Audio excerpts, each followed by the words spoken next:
Bem-vindos ao The Debate. Somos o Debate Zona de Conflito FC e estamos on para falar de mais um caso polêmico. Sejam todos bem-vindos.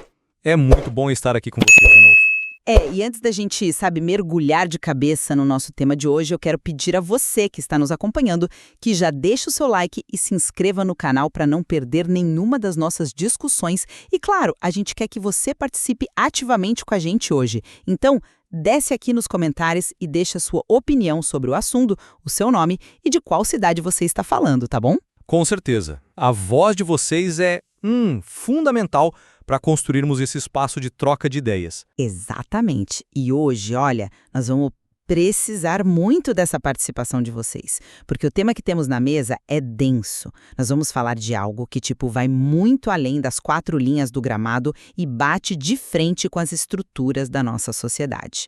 A gente vai analisar os desdobramentos daquela partida bem tensa entre São Paulo Futebol Clube e Red Bull Bragantino, que rolou pelas quartas de final do Campeonato Paulista. Uma eliminação dura, né? Muito dura. O São Paulo venceu por 2-1, eliminou o adversário, mas e aqui está o ponto. O que tomou conta de todas as manchetes não foi o placar nem a tática do jogo, e sim o que aconteceu depois do apito final.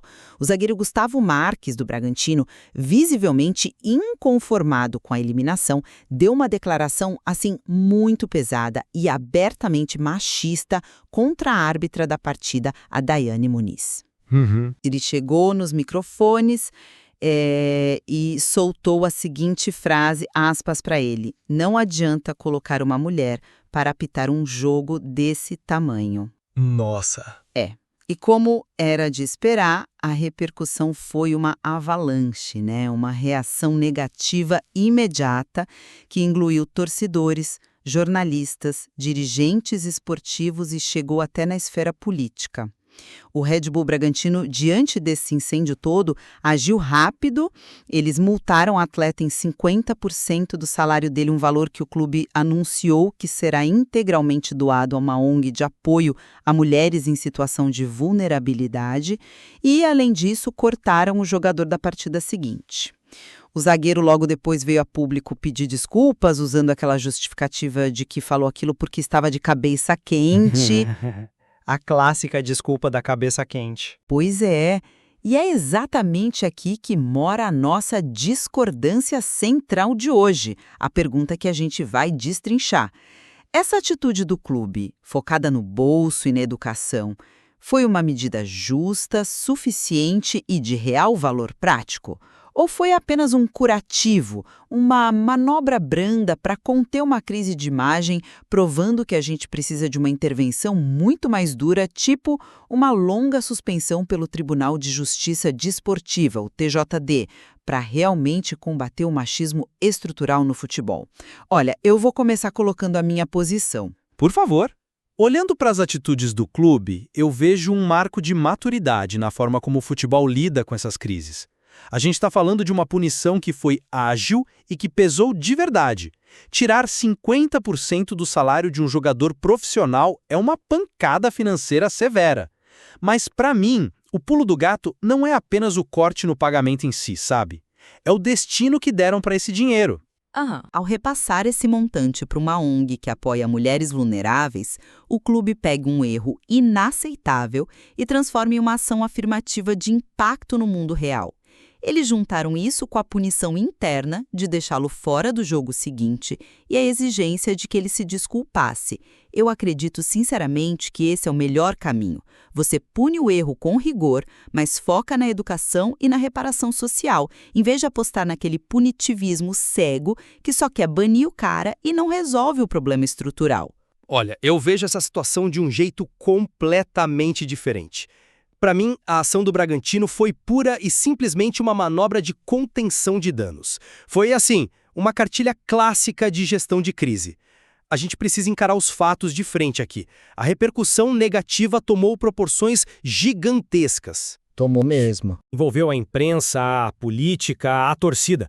O clube não acordou de manhã com um peso na consciência moral e decidiu agir do nada. Eles agiram porque a pressão de fora estava ameaçando a imagem da marca deles. E a frase que o jogador soltou não é só um deslize ou uma gafe infeliz. Ela é um sintoma muito claro de um machismo estrutural profundo que enraiza o futebol brasileiro. Ela escancara o preconceito persistente que a arbitragem feminina, hoje personificada na figura da Daiane Muniz, sofre todos os dias. É verdade. E é por isso que eu defendo que multas no salário, por maiores que sejam, não resolvem a raiz da questão. Muito menos aceitar essa desculpa esfarrapada de estar de cabeça quente. A tensão do jogo não pode ser um salvo-conduto para você ser preconceituoso. É por isso que esse caso pede, sem sombra de dúvida, que o Tribunal de Justiça Desportiva entre em cena. O TJD precisa aplicar uma suspensão esportiva longa para desenhar um limite institucional intransponível. A justiça desportiva não pode ficar terceirizada, dependendo do pragmatismo ou da vontade do departamento de marketing de um clube. Entendo porque você pensa assim, mas deixe-me dar uma perspectiva diferente sobre essa história da cabeça quente. E que fique muito claro que não estou de forma alguma dizendo que a tensão isenta o atleta. A frase dele é indefensável. Ponto. Mas a gente precisa entender a psicologia do esporte de alto rendimento.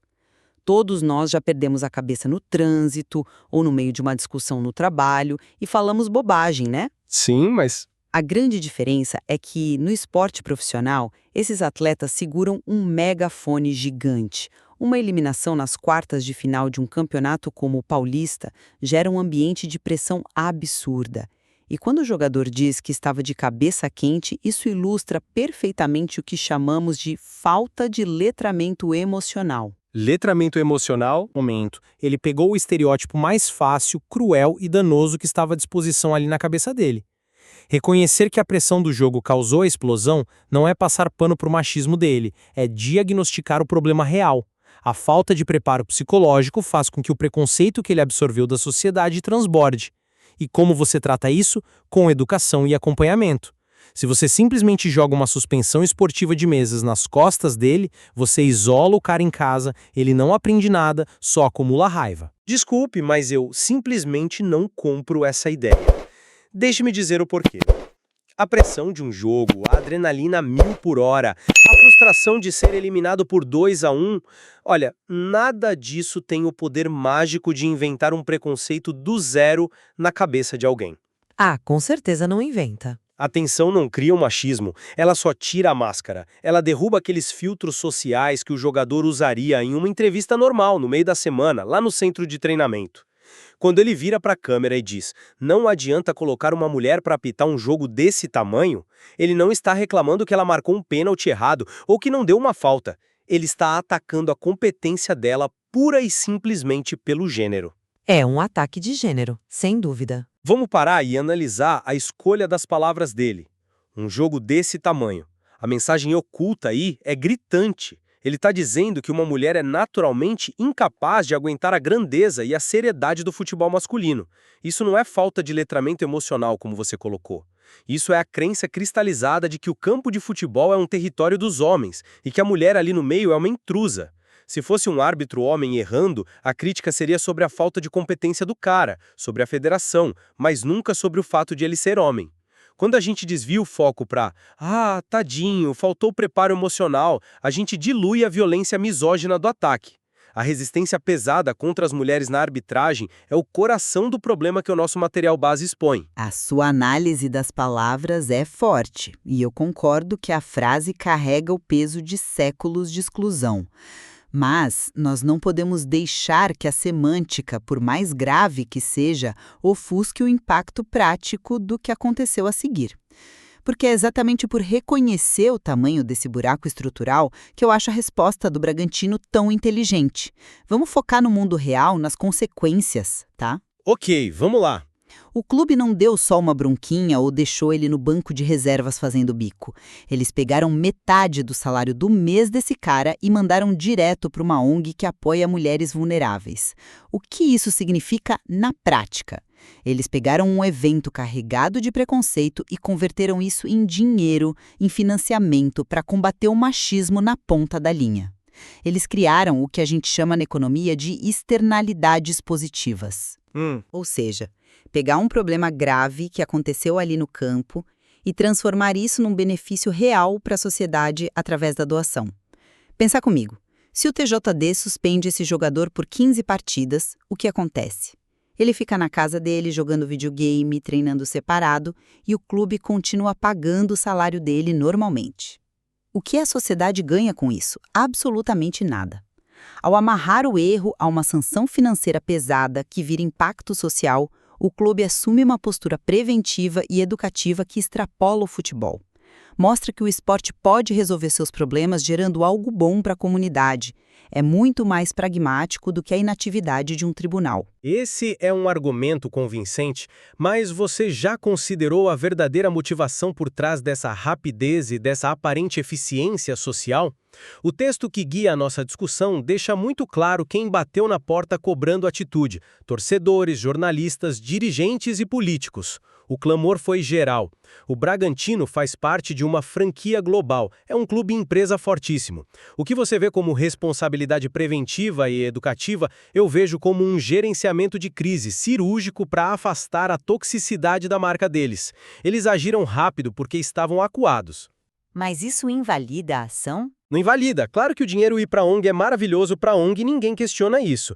Mas a gente não pode aplaudir filantropia feita na base da pressão pública como se fosse uma transformação institucional genuína. A ação deles teve um foco principal: proteger o ativo, proteger a marca Red Bull e proteger o jogador, que já estava disponível para jogar logo na sequência, perdendo só uma partida. Se a intenção do clube fosse realmente educar e transformar, eles mesmos teriam afastado o jogador por um tempo longo enquanto ele passava por uma reeducação de verdade. Sabe qual o perigo aqui? É que quando a punição vira apenas uma linha no balanço financeiro de um clube-empresa, ela deixa de ser justiça e vira taxa de conveniência corporativa. Eles pagam pedágio social, limpam a imagem e a roda continua girando como se nada tivesse acontecido. Olha, eu entendo porque você pensa assim. E compreendo totalmente esse seu ceticismo com as corporações. Faz sentido. Mas deixe-me dar uma perspectiva diferente. No final do dia, o resultado prático importa mais do que a pureza da alma de quem assinou o cheque. Se a pressão da sociedade forçou um clube-empresa a agir de forma exemplar, tirar dinheiro do jogador e mandar para quem precisa, isso significa que o ecossistema está funcionando. A sociedade exigiu, o clube respondeu. E isso me leva ao ponto central da nossa divergência sobre o papel do TJD. Por que a gente tem essa fixação de que só a suspensão esportiva longa, a inatividade em si, é o que valida a justiça? Porque é a regra do esporte. Mas veja bem, para quem está nos ouvindo e talvez não tenha essa divisão tão clara na cabeça, funciona assim.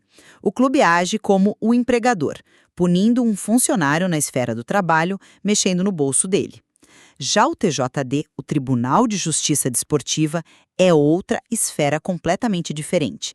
Ele age como o guardião das regras do campeonato.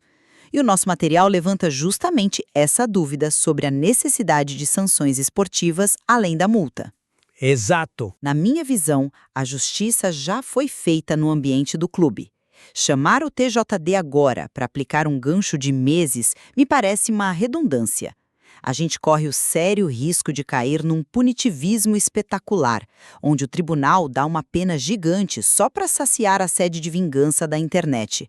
Como eu disse antes, deixar o cara fora do campo por meses não ensina ele a respeitar a Daiane Muniz. Historicamente, os tribunais esportivos dão o gancho pelo gancho. Não existe um programa de conscientização atrelado a essas penas do TJD. O modelo que o clube aplicou, mexendo no bolso e forçando a retratação, tenta construir algo de útil. O tribunal só destrói temporariamente a carreira do atleta. O grande problema dessa sua linha de raciocínio é que ela esquece o que a figura da Daiane Muniz representa dentro do ecossistema do jogo.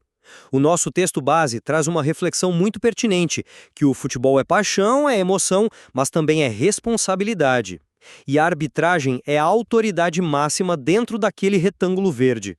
Quando o zagueiro ataca a árbitra usando o fato dela ser mulher como arma, ele não está cometendo apenas uma infração trabalhista contra o Bragantino. Ele está atacando a credibilidade e a integridade da própria competição. É por isso que é uma infração essencialmente desportiva. Certo, entenda a diferença. Se o TJD, que é um órgão máximo do esporte, cruza os braços e não aplica uma sanção severa, ele envia a pior mensagem possível para todos os times e jogadores. A mensagem de que o preconceito de gênero no campo de futebol é um probleminha de RH, é algo que você resolve com o departamento financeiro do clube como se fosse um atraso num treino. E não é. A entrada do TJD nessa história não tem nada a ver com punitivismo espetacular, tem a ver com jurisprudência, com criar uma barreira institucional intransponível. O tribunal precisa dizer em alto e bom som, através de uma suspensão pesada, que a arbitragem feminina tem o respaldo total do esporte. Entendo. Como eu disse, para um clube rico perder 50% do salário de um atleta e ficar sem ele por um joguinho é uma punição muito branda esportivamente. Sem o peso do TJD, a gente cria uma tabela de preços para o machismo. A mensagem que fica é perigosíssima. Se o seu clube tem fluxo de caixa para pagar a multa e fazer bonito com uma ONG, ofender mulheres no esporte, está liberado porque já está precificado. Esse é um contraponto muito inteligente. Essa ideia de que o TJD funciona como garantidor final da autoridade do jogo, não importa o que as diretorias façam internamente, faz bastante sentido na teoria. E eu concordo plenamente que o risco de precificar o preconceito é real se a gente depender apenas da boa vontade ou do cofre dos clubes. Mas, ainda assim, eu reforço que a gente não pode diminuir o tamanho do que aconteceu aqui. Se a gente olhar para a estrutura do futebol brasileiro, qual sempre foi o padrão? O padrão era o silêncio. Isso é verdade. O normal era o clube soltar uma notinha oficial vazia no Instagram, dizer que repudia qualquer ato e esperar chegar quarta-feira para a bola rolar e todo mundo esquecer do assunto. O fato de hoje a gente ter uma situação onde o salário de um atleta é sumariamente cortado pela metade, convertido em ação social real, com a cobrança em cima da mesa por parte de jornalistas e políticos, mostra um amadurecimento claro. Mostra uma mudança de postura, sem dúvida. Por isso, mantenha minha posição.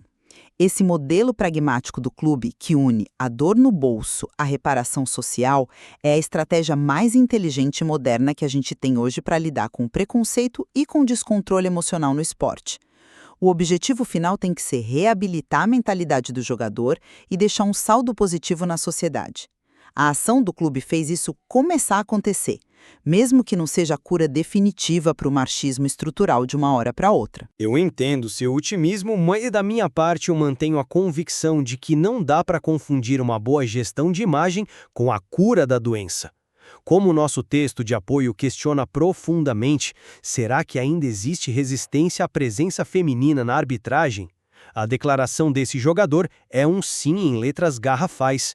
E enquanto ofensas diretas à capacidade de mulheres profissionais forem tratadas só com notas de desculpas por cabeça quente e multas decididas internamente pelo RH, a arbitragem feminina vai continuar sendo um alvo fácil. É um risco. Repito, a doação para a ONG tem um valor inestimável para quem está lá na ponta recebendo dinheiro. Mas olhando para o campo, para a regra do jogo, o precedente que fica extremamente frágil.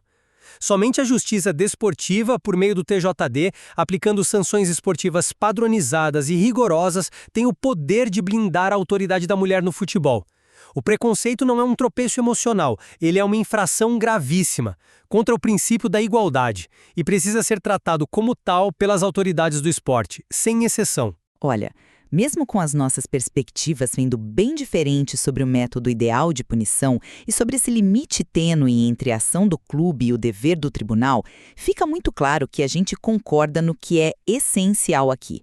A declaração desse zagueiro foi absolutamente inaceitável. Não existe pressão do jogo ou cabeça quente que justifique atacar uma profissional pelo gênero dela. Concordo totalmente. E o mais importante, que o material nos provoca a pensar com muita seriedade, é que o impacto de palavras assim não morre no vestiário ou no gramado. Tem um peso direto na sociedade como um todo, reforçando os preconceitos que as mulheres enfrentam todos os dias, em todas as profissões. Esse episódio expõe de forma muito nua e crua que a gente não pode dar um passo para trás no debate sobre a inclusão e o respeito às mulheres no futebol. Seja com a Daiane Muniz no apito, seja com as mulheres na arquibancada ou nas cadeiras das diretorias. O futebol é emoção, como a gente falou, mas é também um dos maiores formadores de cultura do nosso país. A responsabilidade é imensa. É gigantesca e exige respostas à altura dessa grandeza. Exatamente. E como vocês que nos acompanham já sabem, a gente não está aqui para levantar o braço de um vencedor no fim do debate. Nosso objetivo é abrir o leque, mostrar a complexidade das opções que o esporte tem pela frente. Como a pergunta final do nosso texto guia levanta perfeitamente. Afinal, esse caso vai virar aprendizado ou será apenas mais uma polêmica esquecida com o tempo? Essa é a grande questão. A resposta para isso depende muito de como nós, a sociedade, os torcedores, a mídia, vamos continuar cobrando postura de quem faz o espetáculo. E você que ficou com a gente até agora acompanhando essa troca de ideias, o que você acha dessa história toda? Chegou a hora de você entrar no debate com a gente. Não esquece de deixar o seu like, conferir se você já está inscrito no canal e, por favor, desce aqui nos comentários, escreve seu nome, de qual cidade você está falando e diz pra gente, a multa de 50% e a ação do clube foram suficientes e inteligentes ou o TJ deveria mesmo intervir com uma suspensão severa para dar o exemplo? A sua participação é o combustível que move a nossa discussão. Muito obrigada pela companhia e até a próxima. Um abraço a todos e até o próximo debate.